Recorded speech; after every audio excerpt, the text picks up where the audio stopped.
Let's talk about setting the coarse adjustment for the knife. Now to do that, we have two methods. The first method is more or less what I call the old school method, and we're going to do that by hand. The second method is using an onboard feature of the cutter called Blade Adjust. So the first thing we need to do is remove the cutting pin from the tool holder. And what I want to do is I want to actually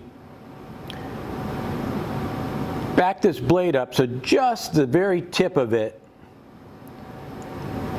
is extending past the tip of the holder.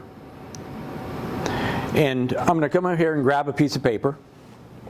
Now this is the same photo paper that I'm going to be cutting. And what I want to do, I'm right-handed, so I'm going to hold the tool in my right hand, and I'm going to hold the paper in my left, and I'm just going to, using a minimal amount of pressure, I'm just going to run the blade across the paper to see if it cuts through the backing of it.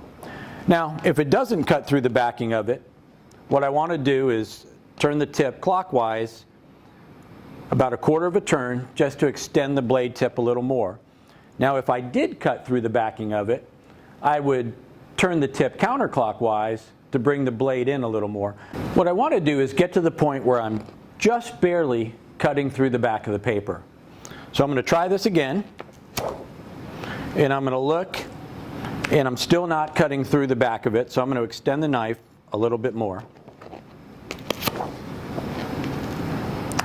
And we're almost there. I'm going to turn it another quarter of a turn.